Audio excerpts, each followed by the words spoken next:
much of our. That's the problem. The old HEB spot's still open. And I we do a big battle, library. and battle for parking, we battle with parking because we have that, the doctor's office is across from us. And they're constantly parking over the library, and the library people park down by us, and then my poor girls, when they come back from lunch, they have nowhere to park. Yeah. But it's just been a mess, and now everybody's moving, it's been so quiet Oh, over and there. the jury. Yeah, all the jury, that's horrible when the jury's in Yeah. session. Yeah. And it's over here at that At the, conference center or whatever. I've been there. the old costume mates. Yeah. How are you? I know Great it's the soup, whole good. furniture store. Yeah. That's when I was Yeah. there. Yes. Castaways. Need another share? No, Kevin, I don't think is making it. Sounds good. Are you good? You need anything from us? No, You're excited? go, Excited to yeah, be here? just a few minutes to give it a rundown. Okay. Yeah. You ready to go on video and I audio? think so. Okay.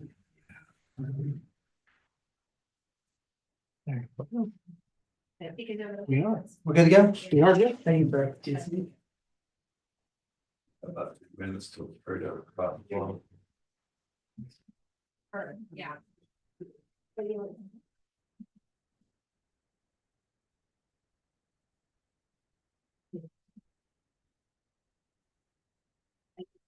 You know, hired, Brandon and Eric Garcia, their cousin, now at our office too. So they're, Garcia's famous moving in. Seems like she's a good egg. She's a good ace. But I can see how that. EGG. Okay, just the same, she's a good egg. It's better than that. Yeah. That egg Yeah, before. we're good eggs. Hopefully she'll be a good egg.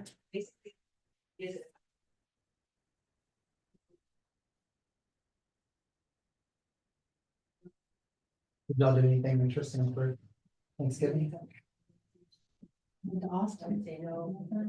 I went to Portland, I big drive, my daughter lives over there. was glad to be back home. I know that being in Austin. I did enjoy the shopping mall. I was in Haverhill, the big metropolis. Hunting? Yeah, and my cousin's wife is the CFO of First Community Bank. They have Early's south from 16. I've gone there 5 years in a row now, a big group that comes together. Well, fun.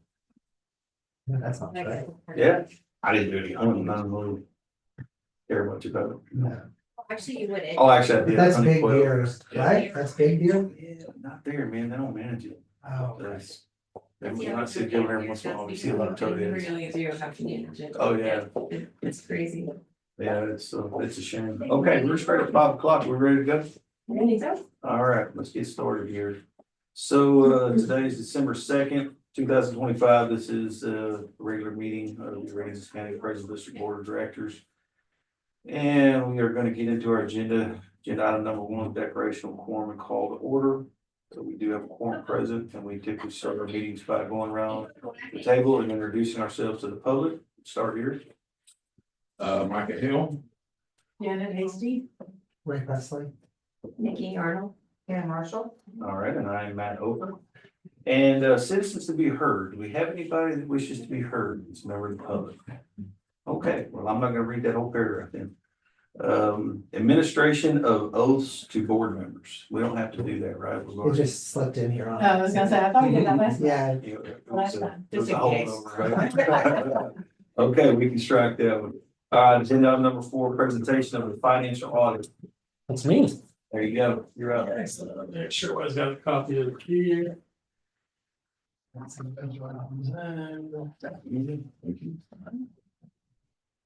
That time of year already. Well, well, this. you know, and I know there was a question that came up. I wanted to kind of wait. I'm gonna go anybody that don't mind, sir. So question as to timing, there's a couple reasons, that one, we're just now presenting on it. One was once we completed the initial application of the audit. There's a new pronouncement by GASB, it's called GASB 101. And GASB 101 requires that a new calculation is performed for what they call compensated absences of staff. Okay, and what that is a use it, lose it, or pay it kind of calculation. It's not something that's been required for. It started this year. And it was something that the appraisal district had not addressed at that point. So the appraisal district went and worked with the county to use their processes to come up with calculation GASB 101. Once that was done, we had to go back in and re-audit that section of it, and then issued the report. The initial report was complete in April. And just to kind of give you a time frame. And Okay, that's so more- it that's more like wasn't the that we normal. didn't get in here and get the audit done, we were done except for the new pronouncements. Okay, and then, you know, a lot of things happen, we get busy with other audits, and so just the timing of getting back in here. To present the audit, the audit letter is addressed April, I believe, April the 11th. Of 25, and so it was just really an issue of once the GASB was done, the timing of getting it out and getting it reported. Okay. Maybe horribly obtuse and interrupt and ask who you are. Oh, okay, sorry about that. So my name is Jeff Smith. I'm the audit partner of Galvin Rouse Smith. Okay. And I'm the one who performs your audit. Okay. So we will jump right in here over to about page number 3. It's the independent audit report. It states that we have audited financial statements of government activities in Aransas County Appraisal District as of the year ending December 31, 24. In our opinion, the financial statements present fairly in all material respects with respect to the financial position of government activities of Aransas County Appraisal District as of December 31, 24. States that we did conduct our audit in accordance with auditing standards amongst the United States. From the next page says that our objectives are to obtain reasonable assurance of whether the financial statements as a whole are free from material misstatement, whether due to fraud or error, and to issue an audit report that includes our opinions. During our audit, we do exercise professional judgment, identify and assess the risk of material misstatement, obtain an understanding of internal controls, evaluate the appropriateness of accounting policies. I'll go to page number 4 on the management discussion analysis. More or less, the management discussion analysis is the opportunity of management here at the appraisal district to give what we like to refer to as the cliff note version of the highlights of what they see as the financial position of the district and other information as such. So see there on page number 4 at the top, talks about financial highlights. States the assets of the district do exceed its liabilities and close the 24 fiscal year by that $1.1 million. Fund balance of the district at the close of 2024 totaled $263,000. District's fund balance did decrease by $29,000. The district has compensated absences of $87,372. That $87,000 is the GASB 101 number that we had to calculate differently this year than has ever been before. We're moving over to page number 6. So this gives you just kind of a side-by-side comparison of more or less, we should call it like a balance sheet kind of deal, but just some numbers to show out real quick. Cash equivalents, you see the increase in cash from one year to the next. Left column being 2024, right column being 23. Approximately $132,000 increase. And you'll see about 5-6 lines down, the compensated absence. The old way of calculating it was right at $50,000. The new way of calculating is about 87. So it did increase your liabilities. Okay. It's simply based on a formula of how you increase or earn time. It's going to fluctuate every year. I will caution you guys that as employees age and their earnings get higher and their retained balances get higher, that number will increase. The estimate is over the years as an older employee leaves and a new employee comes in, you'll start to see a wash. So you could see a fluctuation between years, but overall you should see a fairly flat trend. Unless you increase staff, where you would see just an incremental increase. And then payments received in advance, and those are simply billings to your taxing entities received prior to the time frame of the years, 300,000 compared to 220 in prior years. We look over on page number 7, government activities, just to highlight for 24 compared to 23, you will see that charge services are 1.54 million 24 and 1.25 million 23. You'll also notice your expenses have gone up in certain areas such as personnel services and professional services. Both of them saw pretty large increases. Remember what those were from? Personnel is just gonna be your staffing, and professional is going to be legal for the most part. Yeah, the professional services makes sense to me. For sure, I can account for that with a big legal budget between years of 23 and 24. That does make sense. I can't, off the top of my head, nail down the increase in personnel services. Would that be the deeds team? From. It could be. True Automation? It could be. Yeah, it's possible. And professional services is also gonna be the things that we, like I don't know, the software deals that we, It's, Subscribe to. I'm in this, No, I don't think it shows them in that area. The data processing and support, which you'll see in a little while. We can jump to it right now. We'll go to page 38. You will see under the operating expenses, scheduled expenses, you'll see data processing support went to 92,000 in 2024, and it was 54,000 in 2023. That mostly is based on online web agent portal and the deeds processing fees. okay. He's that's saying where that's- 38. And that's, All the way to the back, almost the very last page. so that's kind of where that fell out. So I made a note, I made a note of it to mention it, so I knew that you would, it's figured somebody would probably ask that question, where's that at? yeah, That makes sense there, then I understand that one, because the deeds processing was Mhm. 30, Yes, it was $30,000 Yeah. increase. Mm-hmm. So that would make sense, and the other one on the personnel services, I think that's mostly legal dollars. Didn't we crest up to like 140 one year? you mean on the professional? On the professional services, the legal, I think we crested up to like 140 or 150 one year. I think so was for 24, 194. Mhm. Say that again. 194 for last year, the big was. Christmas. So that would be the thing, yeah. Up from 105. Yeah, it's. up Yeah, almost okay, so that accounts for 90,000. that. I probably can't account for the personnel stuff other than raises, and I'm not sure. I think there was an overlap and a little bit of timing. You of had, personnel. we had hired to take over the train, wasn't it? That's Which exactly. Yeah, right. you had Nancy Yes, and Joseph yes. kind of running parallel. That's exactly Yes. right. Thank you. Nice. I forgot about that. So we had a half employee We for a had, little yes. while. is Yeah, the you way just that kind of came had a little extra there. On page 8, I just want to give you a highlight on the committed fund balance. So I know this has been questioned in the past, and there's a listing there of all your committed fund balances. These are committed funds that are committed by the board of directors. The only way to get these funds off of committed balances for the board of directors to remove them with an actual addendum. So these will remain stagnant year after year after year unless you do something with them. Okay. More of an internal question, why have we never seen that as a board? I've only been here almost a year, but I didn't even know that the fund balance existed, much less what was obligated in it.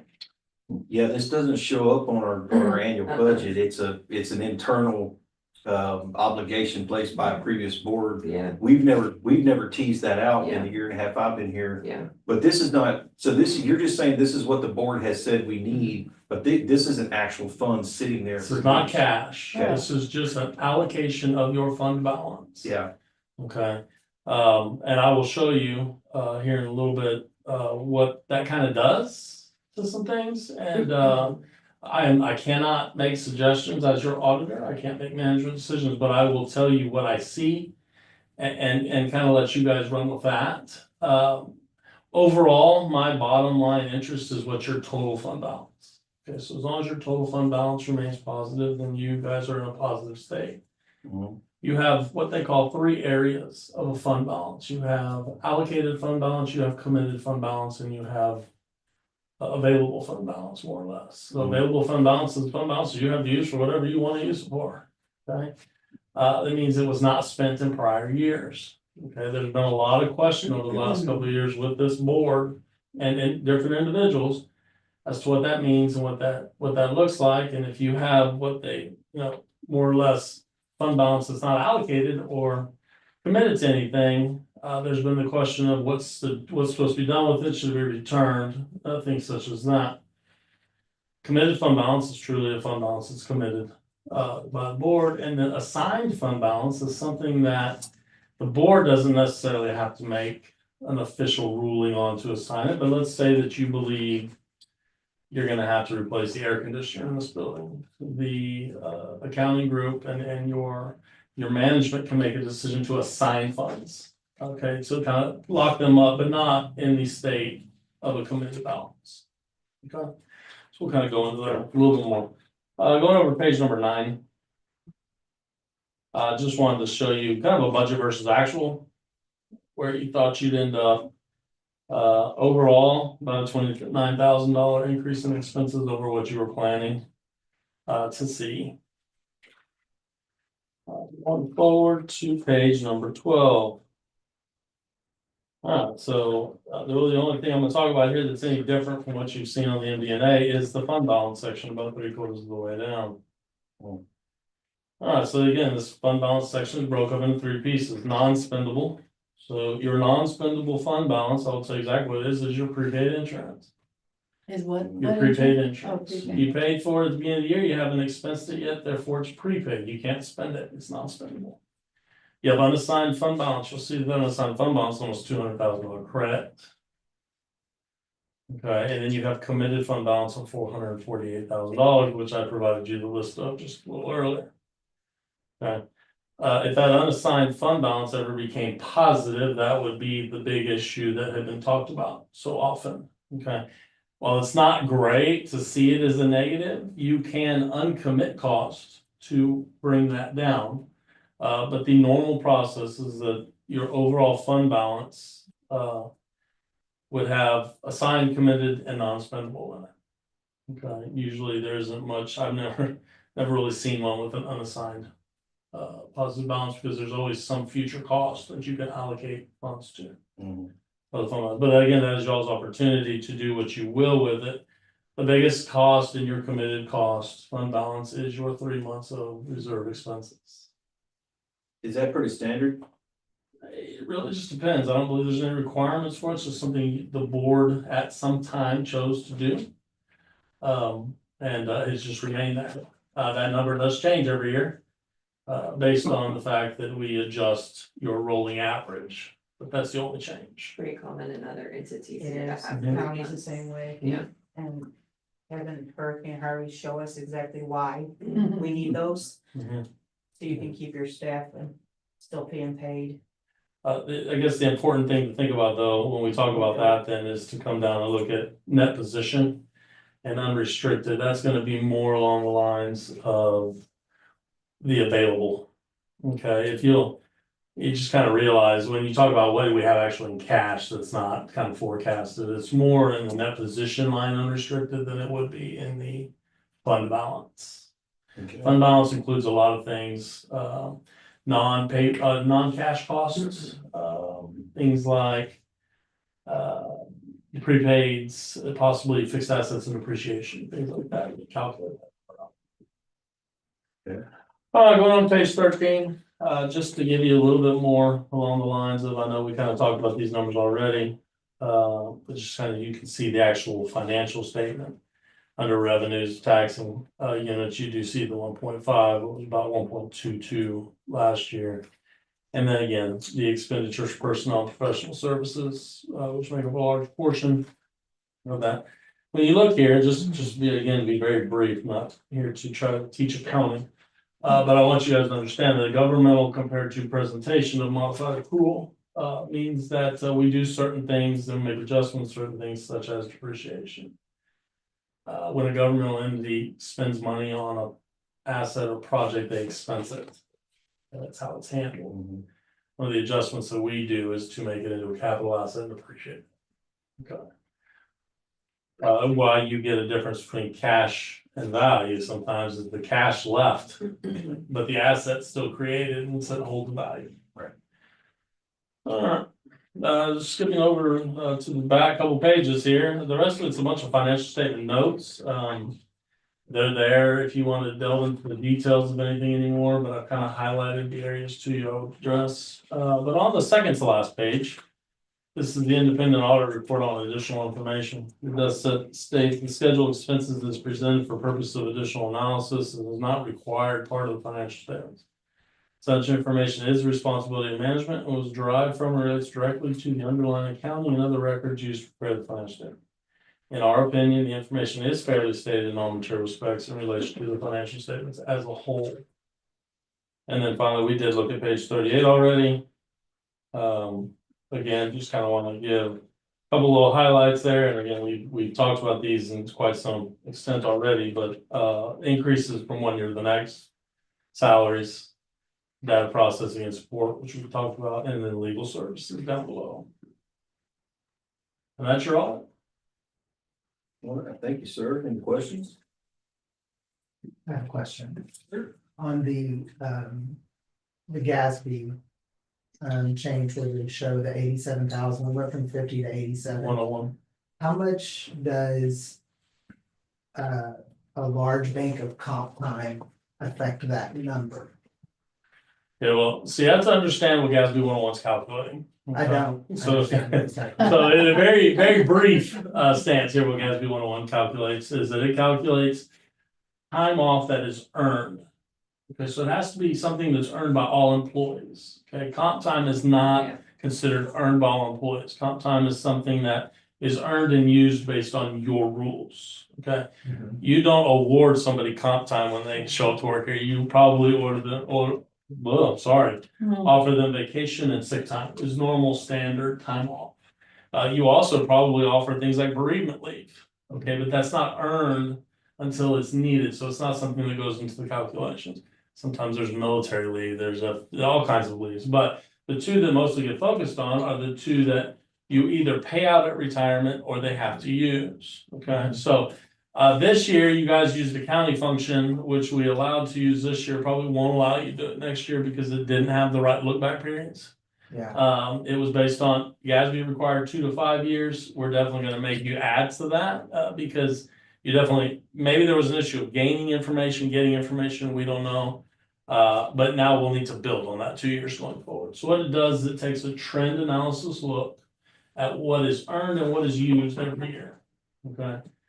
When you determine how do you calculate the absence, you have to determine what you allow people to roll forward from 1 year to the next. Okay, along with what you pay out at retirement.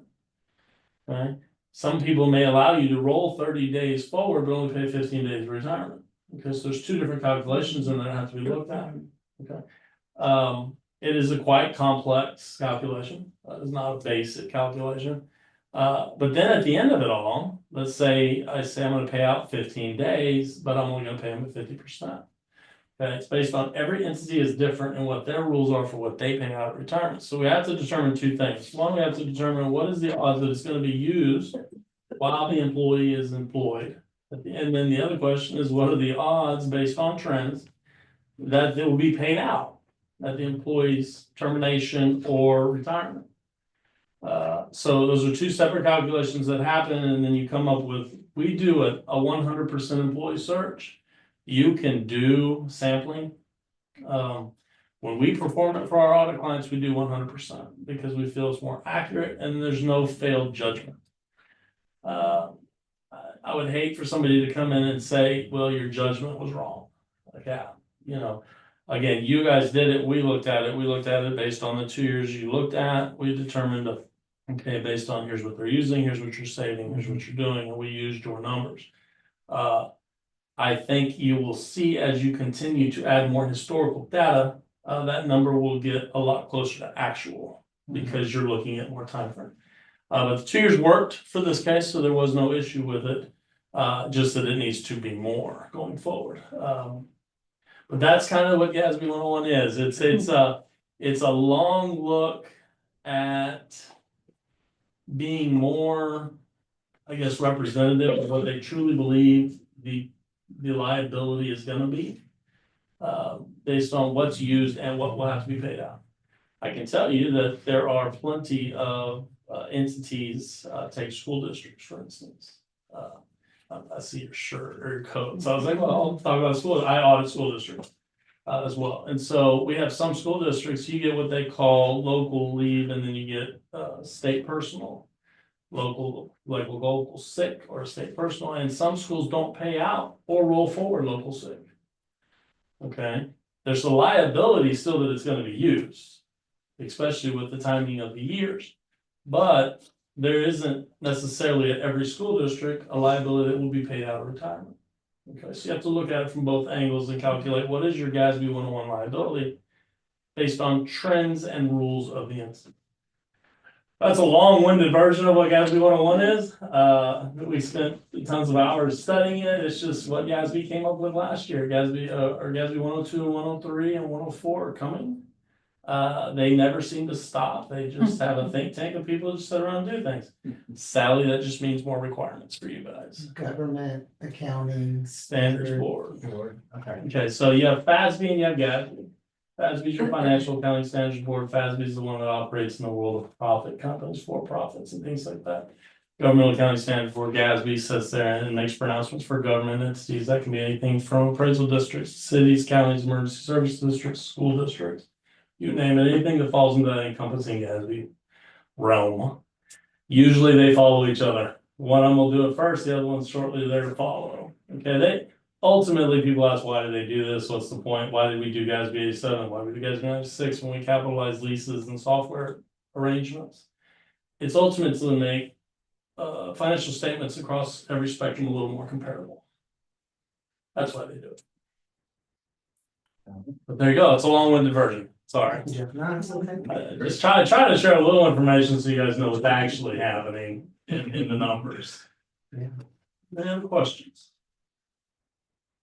Okay, well, Do you wanna hang around for the rest of the? Yeah, meeting? No, I am good. I apologize, you got snacks coming. But, Snacks. not in the budget. No, it's like not in the Unless there's a wreck out there and it's a hostess truck. budget. Thank you. But yeah, if y'all have anything, just let us know. We're here to answer your questions. All right, thank All right, you. thank you, sir. Nice to meet you.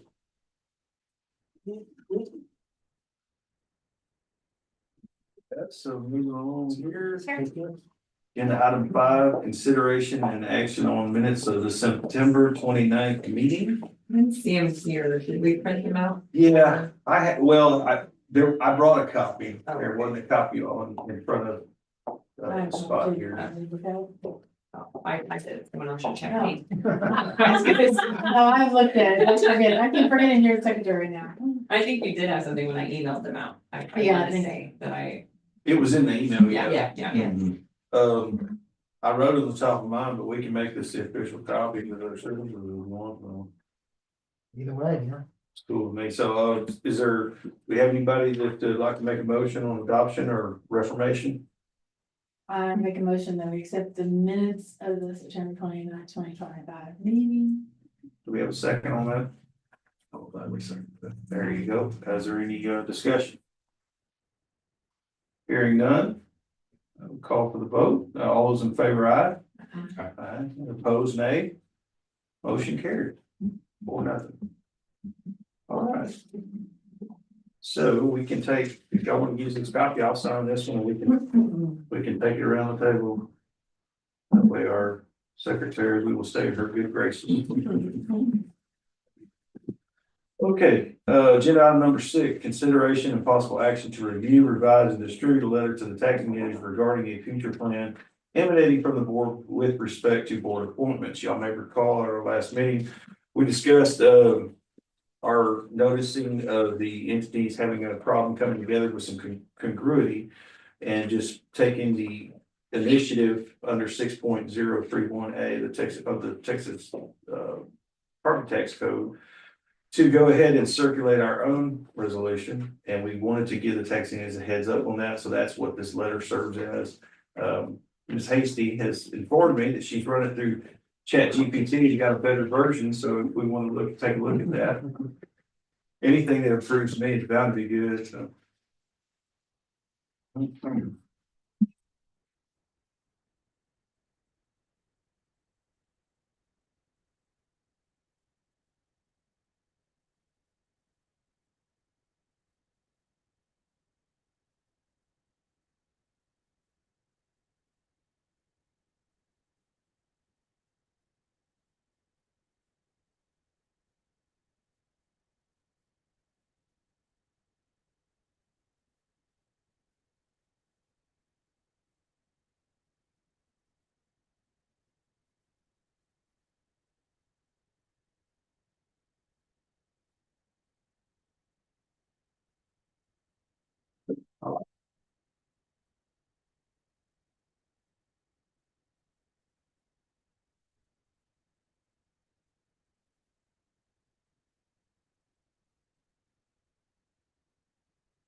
Question, our intent here is just to give them the heads up that we're gonna develop a resolution after the first of the year. That they can use to approve internally, because that seems to be there's no. No, if we do it and they don't object to it, it Yeah. would stand. Essentially, Okay, because of how everything happened from June till now, we think they all might have an agreement. But rather than waiting for every entity to do their own and get it on their own agenda and everyone. Now that we kind of know where we think they want to go, we could attempt to, which is why we're notifying them, change it, adopt a resolution as a board, and then let them either object or agree. okay. And I think what maybe causes some of the inertia is the entities, I don't think want to like feel like they're stepping on each other. So I think maybe if we just put forth a plan that everybody is palatable, they go, oh, okay. You know, I just think it'd make it a lot easier. And so if we do this after the first of the year, we're gonna put a resolution together Yes. and. They have time to comment on it though before we pass that resolution, right? No, they just, so they either object to it or after 30 days, if they don't object to it, Because then. we're giving them time Yeah, to. it's kind of like a budget amendment or something, we Right. could do it, but they have time to agree Object, or and object if to they it. don't object within 30 days, then. Correct. Okay. And I would anticipate that if any member of the board, if, you know, if you have me talking to a commissioner, council person, whatever, if they want somebody from the board to go down and present this to them or whatever, they want, you know, someone to field questions, we can discuss that too. I mean, it'd be fine. So, does anyone have any heartburn over the version that was supplied by Ms. Hasty? I have a question. Who would you want to mail this to? It'd be to all the entities, whatever that list is, I Like the think. presiding officer or to, The letter that we sent. Yeah.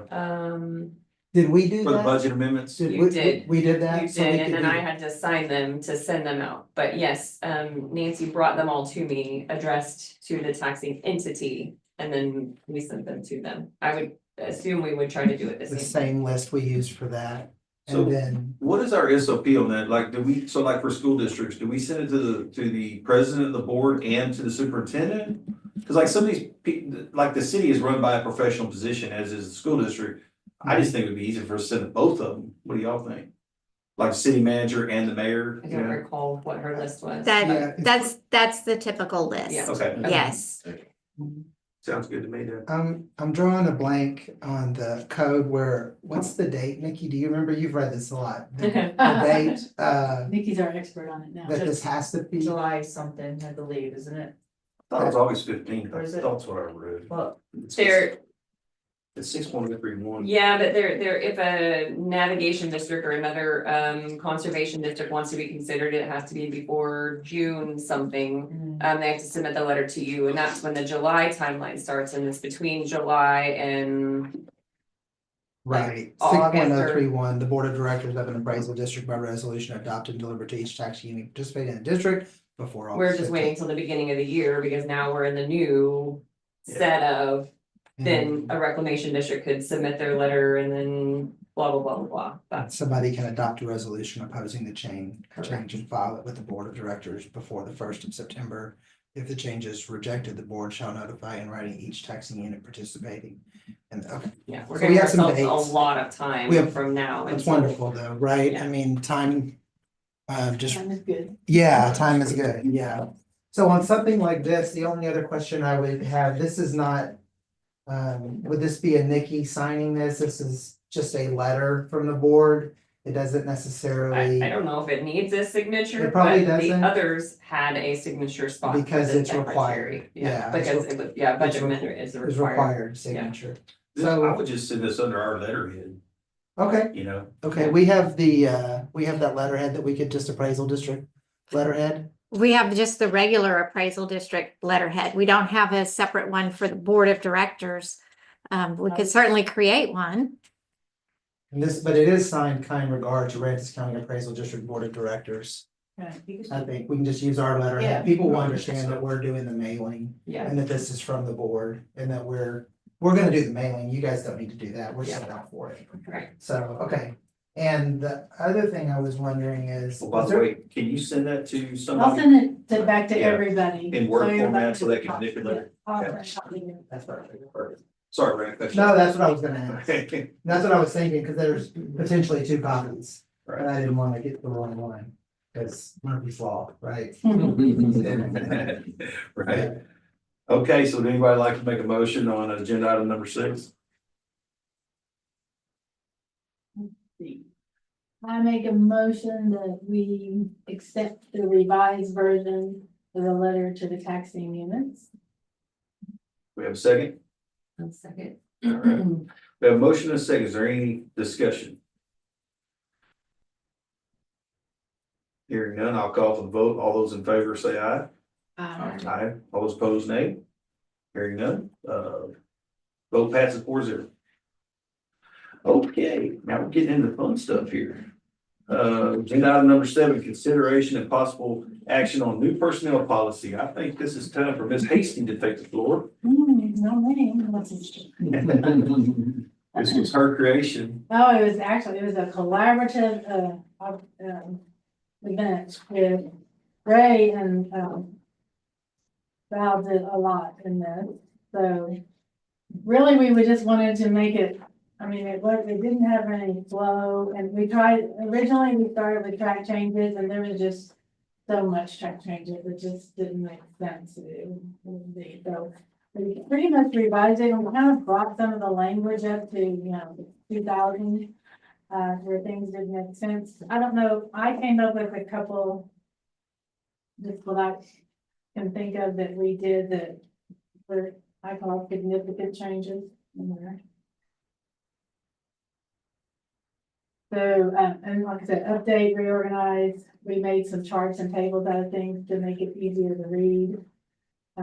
One thing that was changed, and this is just kind of all over the place, and we can go through them as you want to go through them, but the probation period used to be 6 months, and we reduced that to 90 days, so pretty much.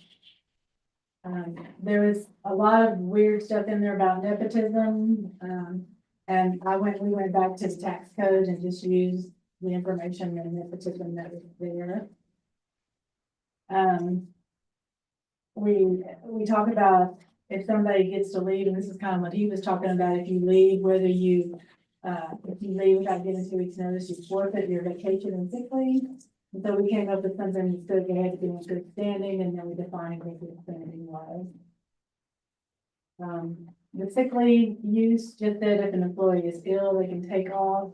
And we came up with new language, because most sick leave policies that I'm aware of allow you not only just because you're sick, but if your child's sick or somebody leaving the home is Yeah. sick, that is allowed to take sick leave for that. So we revised that. With the travel policy, we kind of used a lot that was in the Texas travel allowance guide. We added some things in employee conduct.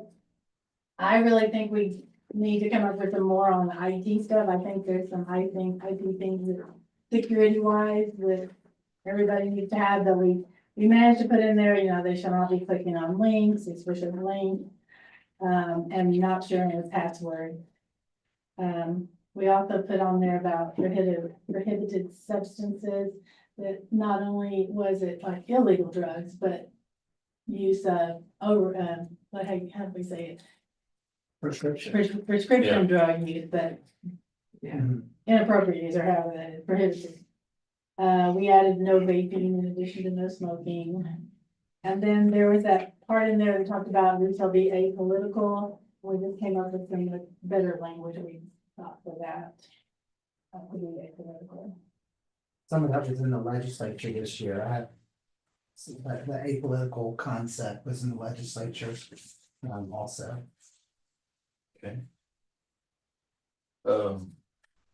So I guess if anybody wants to discuss specific portions of this, outside of the overview that we just got, I think we probably need to have a motion and second, and we'll go to discussion. So is there anybody that'd like to, make a motion to adopt or reject this personnel policy?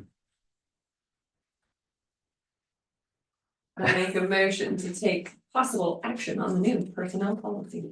All right, we have a second. I'll second that. There we go. All right, now we can open it up for discussion. Who'd like to start?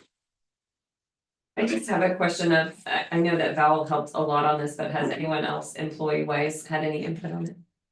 No. Just Okay. the three of us. Yeah, and it's such an overhaul from the previous one. It's such an overhaul. I think Janet pointed out things that were, a lot of it is wording and understandability changes. It was outdated. It was outdated. We did find in the other policy that we were saying things, the same thing, multiple different ways in multiple different categories. And I think the work that was done here was actually to create the categories and to put the right stuff in the categories and stuff. So it's a big overhaul. Personally, I know this isn't on the agenda, but I think at some point we want to talk about this because I think it's a thing that shouldn't be this way, but where it talks about the chief appraiser under employee benefits and compensation, it says the chief appraiser shall not receive overtime. That's perfectly correct, but I do think we should go ahead and say, we should consider saying that the chief appraiser and potentially the deputy or assistant chief appraiser is exempt. So it should be an exempt position, I think. I think going forward, that's better. I think that's how it is everywhere. Any appraisal district you go to, at a minimum, the chief appraiser is gonna be an exempt employee. But a lot of times, it's gonna be a couple of different positions are gonna be funneled into that category. I don't know all the legalities of it, if it's as simple as just designating, there's rules. Yeah, we were for looking it, at, But the rules are, kind of vague. yeah. It's all tucked inside like the Fair Labor Standards Act. It is, and there's state and federal. Right. And so, I mean, I checked around, I knew what the answer was gonna be. The answer was, I didn't find any chief appraiser who is not exempt, and most people, their deputy chief is also. That's not necessarily on this agenda, but that did come out of this thing. That was something that I noticed. And I noticed it by reading the chief appraiser shall not receive overtime pay, and I said, wait a minute, was that even an option? So, yeah. Okay. Anyone else have questions or comments? I do see there's one thing that we had that I was gonna ask on the vacation leave, the completed submitted approval before it. You should put a time frame, like submit it so many days before. Did we talk about that? Was it me who said I don't like that? Yeah, because I think it had 3 days in there It or did. something, and you wanted to take that I out. did because I feel like I don't abide by it. Like I don't follow it. I'm too in the gray, man. Because ours is 10 days. What happens if somebody comes in 9 days? It's like, It's at your Your discretion. discretion. but it also puts it in there so you can, it helps you, especially this time, busy times of year, Yeah. to be able to adjust that calendar for your workload. Sure. Instead of somebody coming in the day before and saying, I'm taking the next 3 days off of vacation, and then they get all upset because you're like, no, you can say, well, you're supposed to give it to me 10 days. Very nicely put. Yeah, Okay, so I think we have that covered here on the bullet point on the top of page 9. Chief appraiser has the authority to request changes in the vacation schedule for any employee if the workload requires it. Yeah. And it's kind of that, Mhm. it codifies your discretion there. But whatever, if we want to amend that, that's anybody's prerogative. So Ray, back to what you were saying, though, number 4 already says designated as exempt are your salaried and non-exempt are hourly. So could it not be added in the overtime section that you have salaried and I thought I non-salaried? saw that too. What page was Yeah, that? no, it's bullet point number 4, page 4, Okay. but it categorizes regular full-time as salaried or exempt, and non-exempt or hourly, and Right. so we've already identified them. Have we? Well, if you're attempting, maybe. I'm asking, I guess, let me ask this question. Because you're not salaried, you're hourly, aren't you?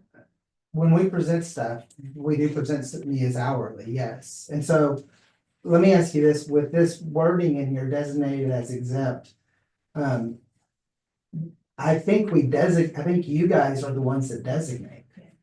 Right? For The my- board of directors would say we're gonna designate these positions.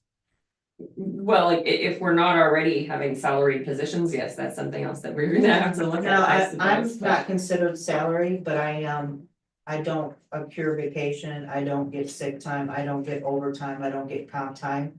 But when you look at my pay, there's an hourly, there's a there's a monthly, and then there's my salary. So, but I don't get, You're elected. yeah, I'm just saying there's positions that's how they put that. Well, You know, when you look at it, cause somebody will ask me, what's your hourly? I have an hourly, but technically mhm. I'm salaried. Or I don't know what they even call it. I know it's elected, but it still falls under when you're looking at categories for like budget and pay, that's how it's. Yeah, I think what the thing that I'm thinking is that we have this wording in here that all of our employees are actually non-exempt hourly employees. Because we've never said anywhere that who those positions would be that aren't. So everybody by default is an hourly employee, non-exempt that works at this office, all 10 of us. And it would change the minute that we have a board order that says from our board that the management of the office would be that there's we would outline, I think, who is exempt. Wouldn't we only have the authority to say that about the chief appraiser, that being our I think own you're correct. employee? Yeah, Yes, yeah, that's you're correct. our only one. Yeah, We then he can't would- say your deputy is. I think you're Yeah. correct. That's why Although we are adopting a personnel policy, that if you want to take out salaried and hourly, just identify them as exempt and non-exempt. Then, yeah, Then that would be up to you. okay. Yeah, I get it. You're right as far as the authority. And then and then it does you know. Does the chief have the authority to say that the assistant chief or the deputy chief, however you want to coin that position, if they're exempt? I think the answer to that is yes, but you would do it. Full knowledge of the board, even though they don't have. Because what that does is I don't think that takes away vacation, sick, accrual at all. But it does take away comp time. Yes, it does. And it does, I think, the way I think of this that's where the authority in the office is there, and you're gonna call me at home, of course you're gonna call me at home, and I'm gonna call Val, you know what I mean, I'm gonna call her and say, cause that's where that's at. If I'm not seeing it correctly, y'all let me know. If y'all are like, no, it's fine, we can be hourly, then I don't know that it necessarily hurts anything. But it is weird to be hourly and told that you're not gonna collect overtime. Yeah. Cause I feel like what you're saying is that's an exempt position.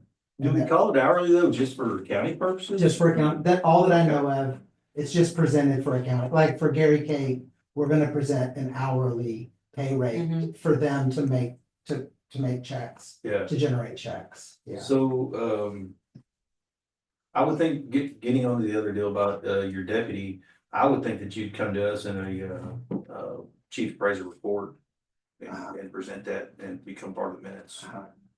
Okay. So, and again, I don't have the knowledge because I wasn't involved in, but dare I say that the minutes of the previous meeting reflect a salaried amount for your position, not an hourly. I think you're correct. Okay. But that, I only know I saw a number, but No, it wasn't no, an hourly Everything number. is looking that way. I agree. One of the things that I keep noticing is like, we just had to give Gary Kate some information. And I noticed right next to my name was how much I make per hour. Yeah. And maybe that's fine. Mine's the same way, I But it- have an hour. And maybe I'm thinking about it like too down in the weeds. And that, it could be that simple, that we've said salary since the beginning, and this position is exempt. And for some reason, I feel like it needs to be said, but it's already been said. Well, our hiring offer to you Yeah. was a salary position, and your acceptance of that was as a salary. That was position. an annual position. Yep. And I Yeah. haven't taken a minute of comp time since that day, even in the interim. No comp time, no, because it just doesn't seem right. So if we took out the parentheses salary or hourly, and just said exempt or non-exempt, we think that would be a better way to do it. What do y'all think? I think it would be, and then, and your hiring, again, suggestion, because I can't tell you what to do. I would think when you hire them, you would be marking them exempt or non-exempt in your hiring That's great. paperwork. That's right.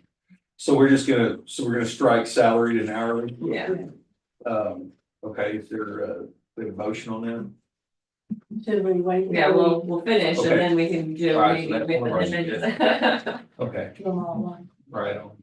Anybody else have any questions or edits? I have just one edit on page 3, the last bullet needs to be moved to the right.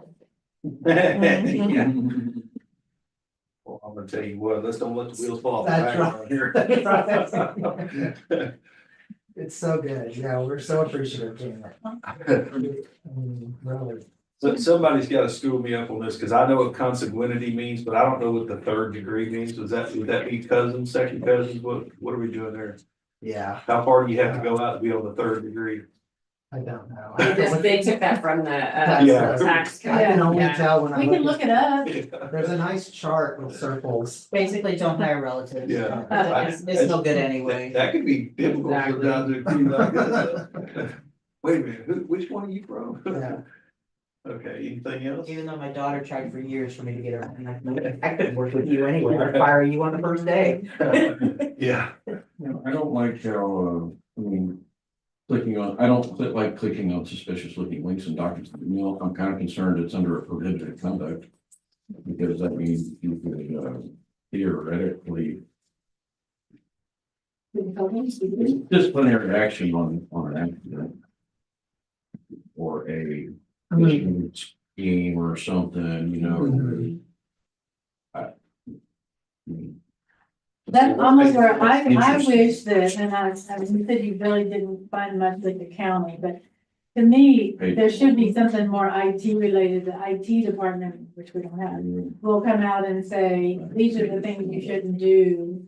Well, we take a class and you guys do it with us Yeah. once a year. What it's required by the state that we have to do this yearly for that, and we're basically stating that we are not allowed to do those things. You can create another internal policy Yeah. for Yeah. cybersecurity and those things, Yes, and that's yeah, probably where cybersecurity that policy. needs to go. Mhm. And then some sort of acknowledgement, once they take that class, you're That's right. acknowledging the cybersecurity Right. policy that the district has. well, why don't we add a parenthetical comment there at the end of that sentence and say, modified by the information technology policy.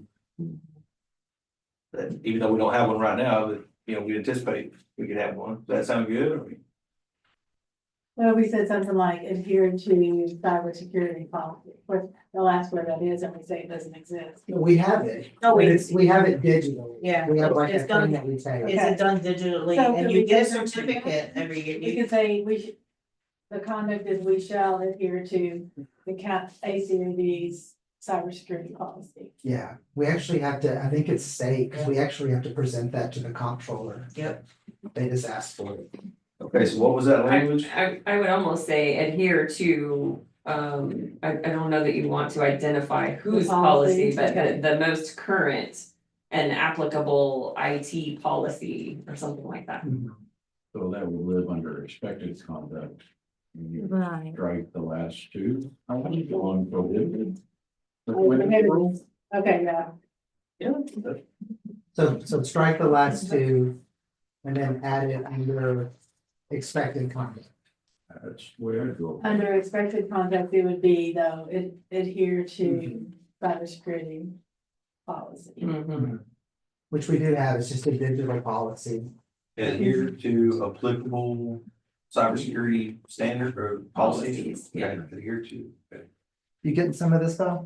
I am. She's gonna listen to the recording again and be like, what all did they say? I almost wonder if it should just say all employees shall take a annual cybersecurity training And course adhere to as by it. required by the state. Yeah, and adhere to, And adhere to that. Would that be encompassed under policies? I don't know. I don't know. Adhere to applicable cybersecurity trainings. How's that? Yearly, Annual training? annual, yeah, because it's once a year required. And That sounds good, Val? um, yes, so adhere to that would be like follow, Mhm. the directions given Yeah. during that. cybersecurity and training. Mhm. Is cybersecurity one word or two? One, I looked it up. Oh, and it's not hyphenated, huh? No, Ooh, look fancy. Deanna had even mentioned that some places will send out tests. well, they do, the Oh, city absolutely. does, the Yeah, city we, does. we could use something like that. We Yeah. could, emails are not a big deal, but phone calls are. Certain times of the year, we have people who are pretending. Oh, like a mystery shopper, so. They just pretend like they're already in business with us. That's what they're doing. It's like, hey, it's good to talk to you. Oh, again. we get that all the time for ink cartridges, they want us to, oh, we see you're running low, and then my girls are like, oh, it is, I'm like, you know darn well we don't take care of that, we have an IT department. Yeah, Okay, moving along, is there anything else you want to take a look at or discuss?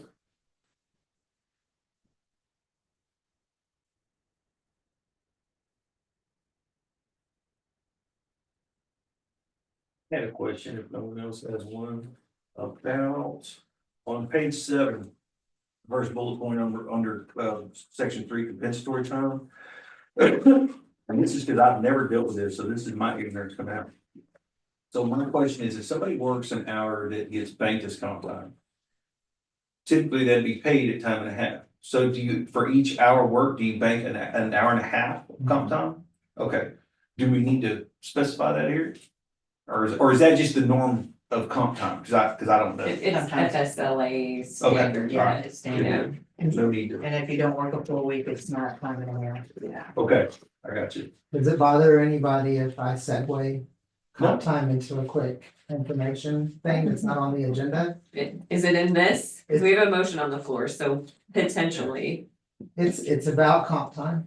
It's okay, we'll talk about it. Next time we have a meeting, we'll do a chief of pay report and I'll talk twice as long. Yeah.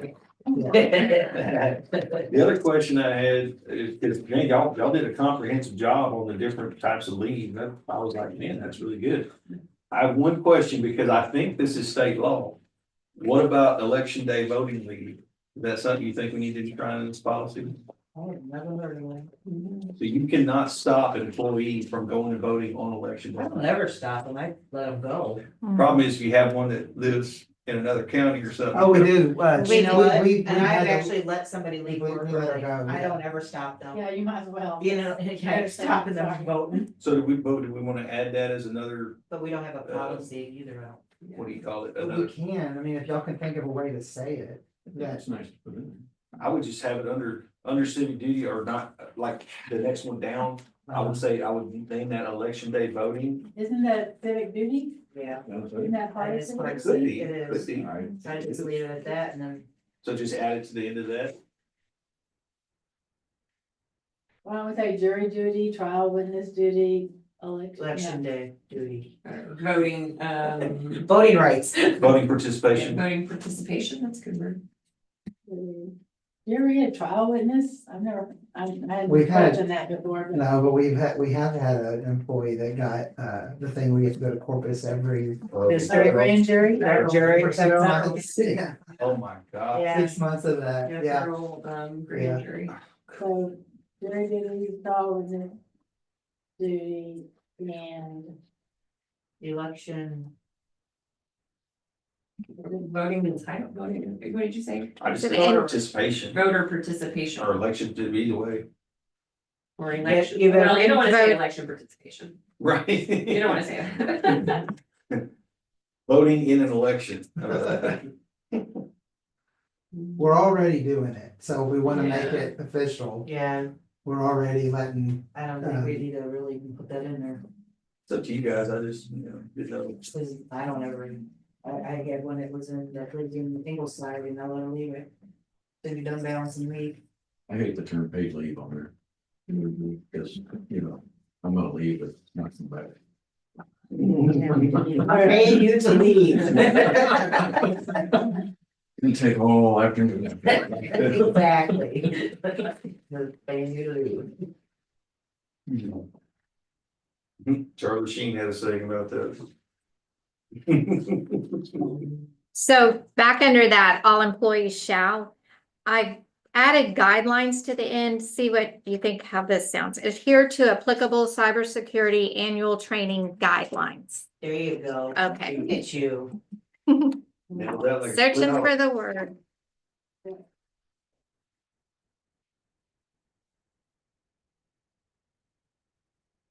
I have something on page 9. Basically, I added this language, the very first bullet, but I want to take your out. So I want to say on the second line, who lives in the employee's household. The reviewer. Okay, well, Mhm, you got it. got it.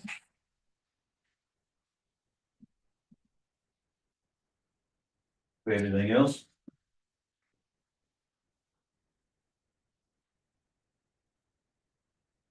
Oh, you pay out 50? 25%.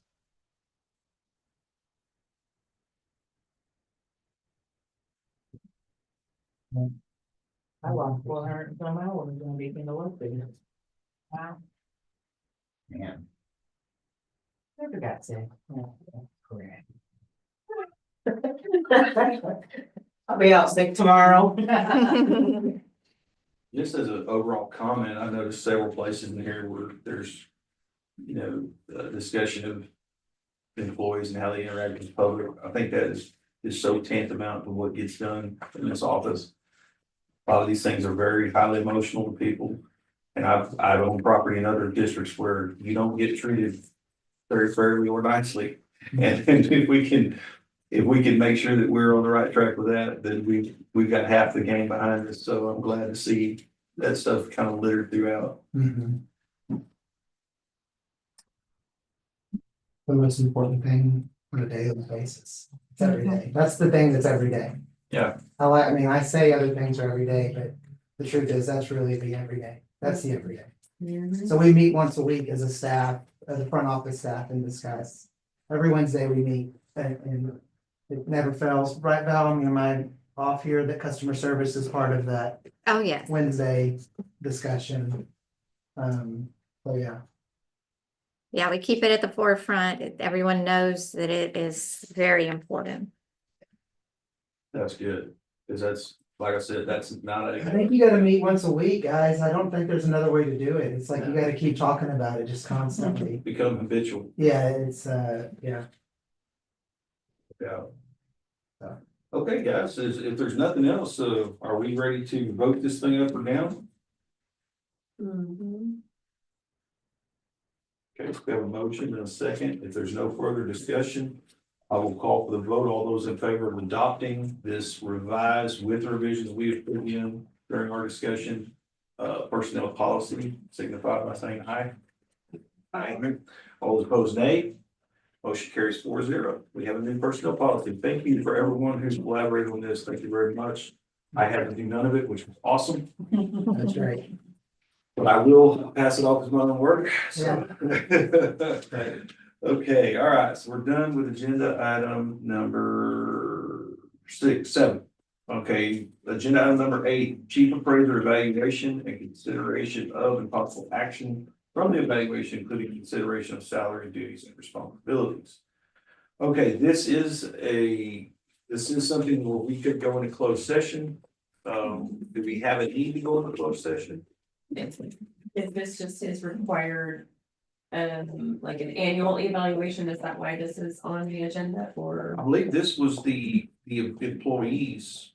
Yeah, this is the end of the year, and so typically this is on the last meeting of every year, we have this chief appraiser evaluation. Oh, this is where they evaluated you. But that was added by me, that can either be kept or discarded. Without sound, I feel like we need to give you time to be evaluated, we've just given you this full-time role and we could do it based on now. But Yeah, that's just my opinion though. So when we say evaluation, we're not talking about an actual paper, we're talking about just discussion of. yeah, if there's things you guys wanna tell me, employment wise, I mean, again, this is a line, this agenda item is on at every December meeting. So it's an annual Oh. evaluation. of Every the December, supervisor. I'm the one that threw It in, sounds like I a threw in the monkey Correct. wrench of having the employees do the thing. Normally, yes, at the end, December, we do it, but we do go into closed session because they're not here, we discuss it. I don't remember if there's an actual form written up, or we just discuss it and then, either open it back up, pull them back in, and that's usually if you're giving them a raise or not, based, things like that. And it happens every December, and because it is our responsibility to make sure that they're staying Right. in good standards. There, I do remember filling one out though for Mr. Soto last year, I- where there were actual questions asked. Okay, so there's I an can- actual form, I an will- actual. Yeah, I would think. I would hope but there's like I some- said, Some kind of written yeah, documentation. like she said, we I'll just, see if I can find that. I could probably look. Why don't we too. just say, okay, we're gonna evaluate after the end of the year, we'll do it at the first meeting. No worries, and I would like, go ahead. Okay. Well, I was just gonna say, I would like feedback from y'all at some point in the year, if y'all want this, the thing that we did with the employees, filling out some stuff, or if y'all like it, if you don't like it, if you wanna make your own questions, it can be thrown away. No, It I was like it. just, it was But at the just. time they sent it to us, which has been a while now, you Yeah. hadn't seen them. So have you seen them yet?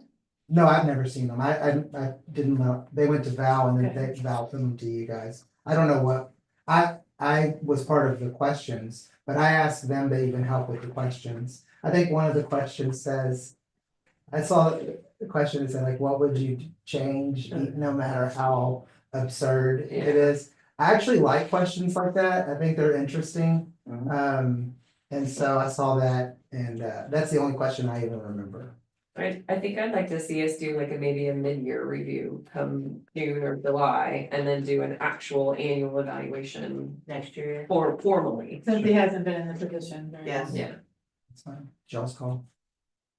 Yes, okay, so I don't really see any need to take anything up then under agenda item So eight. I want I want you to see your evaluations, right? Don't you? I don't know. That's up to you guys. I don't think about it. Yeah, we go over them. Well, At and the we time? did something different. Oh. The employees provided feedback Evaluated on him. I didn't see this. Yeah. Oh, you weren't on that email? It came out like. I might have, Yeah. She just. I know you no, did. I was like- I literally, I don't think I sat at my desk for 5 minutes in the last week. Well, this Because is a we while are. back, yeah. actually. Yeah, no, I It's think been- you it's should been see bad. them, I I was think getting text it will bills out. only help you I may going have into a and mid-year put it in a review file. and an said I'll evaluation, get to but it. I think it's a good tool to know the environment. Yeah, Yeah. yeah. The, And it was good, so don't be Yeah. scared. But I do like, if you're talking about, I do like the fact getting input from the employees, because the employees see, they they know them. that, yes. Yeah. Well, in my head, it works like this. I'm evaluating them, Mhm. every one of them, and having a sit down meeting with them. And it doesn't make sense for me to not have something very similar kind of from them. Like it has, that's the way my head thinks about it. Well, it gives Some us kind good of feedback. feedback because you being our only employee, it gives us information. Yeah, Right. It's one of the things I asked to be done with the superintendent's evaluation. Again, it was just something Mhm. I'm used to where I work, but it actually can benefit you Yeah. more than it can harm you Yeah. if you're doing everything the way that it should be done, and so yeah, it should reflect on that. yeah, that's great. I like that. Okay, So, Good. we have no action on agenda item number 8, and then agenda item 9 was just in case we had to go to closed session. So, we have no further business here. I'll entertain a motion to adjourn. I'll move to adjourn. We have a second. There we go. Any discussion? All those in favor, aye? All right, all opposed, nay. Motion carries 4-0. We stand adjourned at 6:06 PM. Thank you, everyone, for your thoughtful appearance and intervention. And we are done for 2025. Hey, are we having a Christmas